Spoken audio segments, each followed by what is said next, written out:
Welcome back. Let me start with the following fact. This is known as Fermat's theorem. Here's what it says: if the function f has a local extrema, if the function f has a local extrema at a point c, then f has a critical point at c. In particular, if f has a local extrema at c, and if f prime of c is defined, then f prime of c must be 0, and so f has a critical point at c. It may be that f prime of c undefined, but then it is still, by our definition, f still has a critical point at c. So the main thing we want to remember here is that if f has a local extrema at a point c, then f has a critical point there.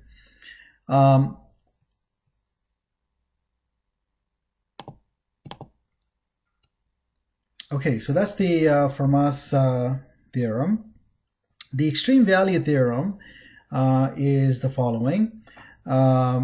So it says that if f is a continuous function on a closed interval from a to b, then f attains both an absolute maximum and an absolute minimum on this interval. So that is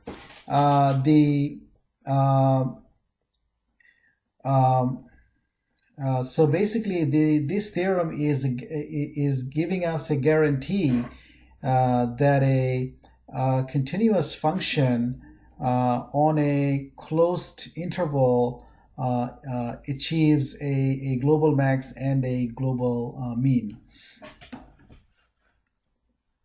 But it doesn't tell us how to find the absolute maximum and the absolute minimum. But we can get help from Fermat's theorem that we just looked at. So notice that let's talk about the absolute maximum. So f is a continuous function on the interval from a to b, and either the absolute maximum of f occurs at the end points of the interval here, which I'm going to call boundary points.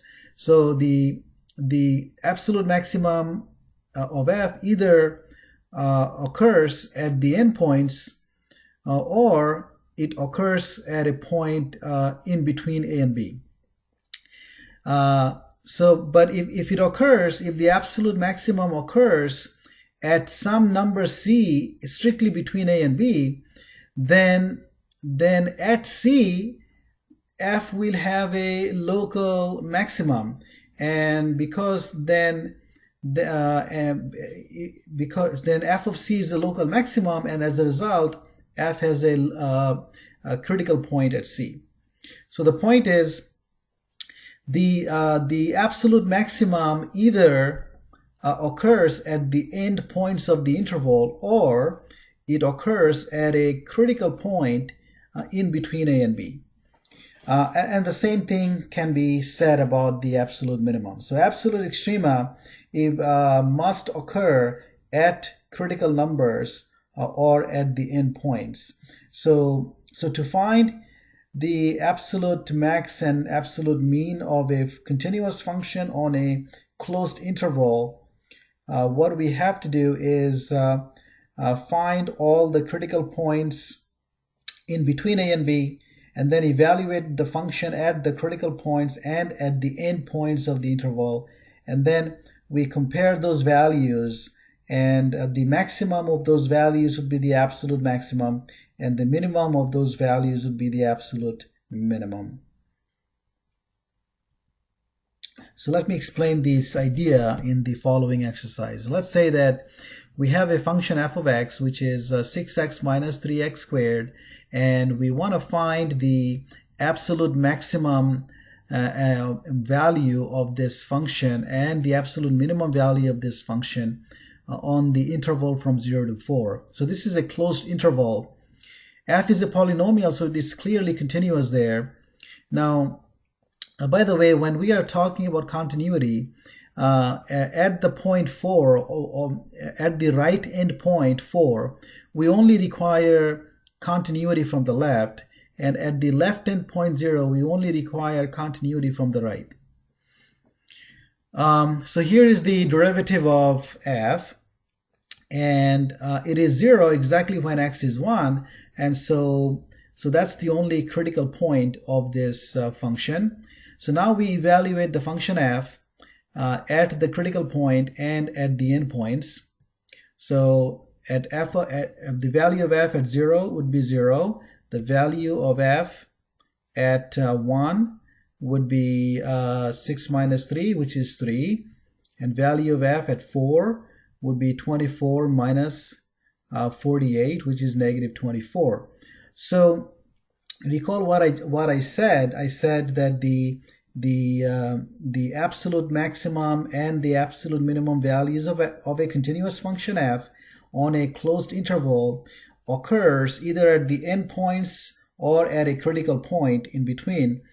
And so basically the maximum would be whatever the maximum out of these three values, and we say that f of 1 is the maximum value and f of 4 is the minimum value. So f of 1 is the absolute maximum, f of 4 is the absolute minimum.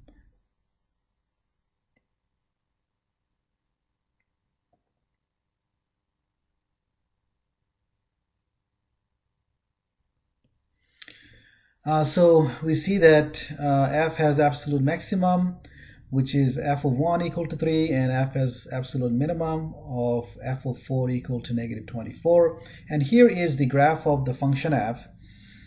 And so between 0 and 4, so we have the graph of f on the interval from 0 to 4, and you can see that the maximum is at 1, and the minimum is at 4.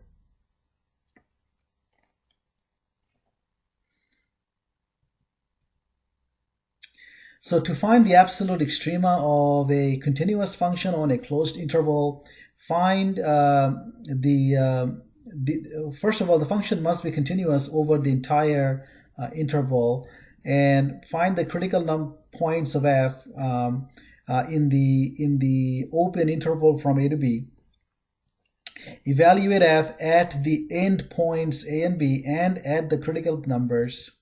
The absolute maximum of f on the interval from a to b is the largest value found in part 3, and the absolute minimum of f on the interval is the smallest value found in part 3.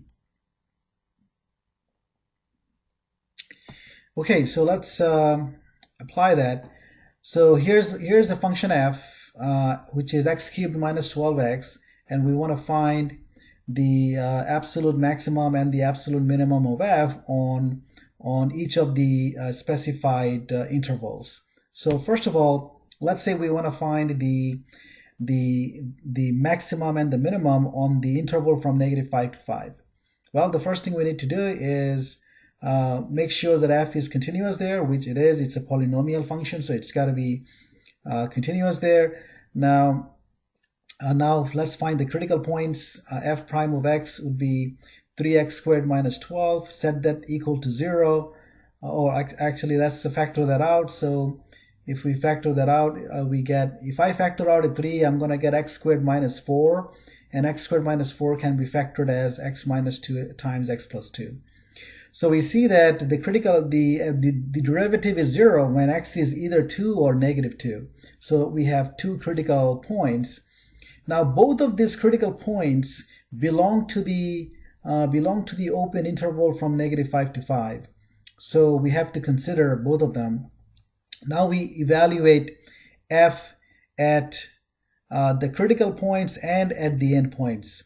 So f of negative 5, So f of negative 5 would be negative 5 cubed minus 12 times negative 5. Negative 5 cubed is 125, negative 125, and then minus 12 times negative 5, that's plus 60. So it's negative 125 plus 60, which is minus 65. So that's f of negative 5. F of 5 would be 5 cubed minus 12 times 5, so that's going to be 125 minus 60, which would be 65. F of negative 2 would be negative 8 plus 24, and that is 16. F of 2 would be negative 16. So what we find is that the absolute maximum is 65 and the absolute minimum is negative 65. And okay, so this is it. So on this interval, on this given domain, those are the absolute max and absolute min. Now let's see what happens if we change the domain. So same function, but we're going to change the interval here. So let's say now I want to find the max and min on the interval from negative 3 to 3. We already know the critical points, and these critical points are still in this in between negative 3 and 3. So we evaluate f at negative 3. At negative 3, we're going to get negative 27 plus 36, which is 9. F of 3 would be negative 9. F of negative 2 is 16. F of 2 is negative 16. So now we see that on this interval, f of 2 is the f of negative 2 is the maximum, and f of 2 is the minimum. So my answer changed when I changed the domain.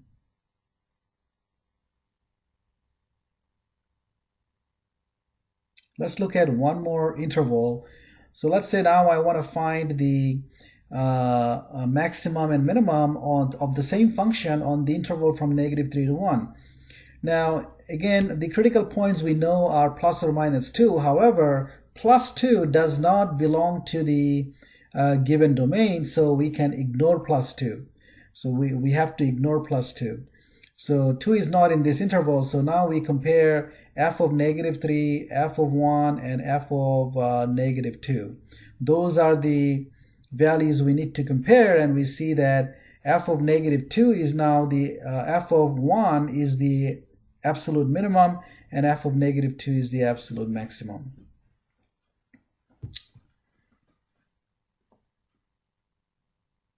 So okay, so what we have completed is our discussion on how to find absolute maximum and absolute minimum values of a continuous function on a closed interval. Okay, in the next video we will be looking at the second derivative test.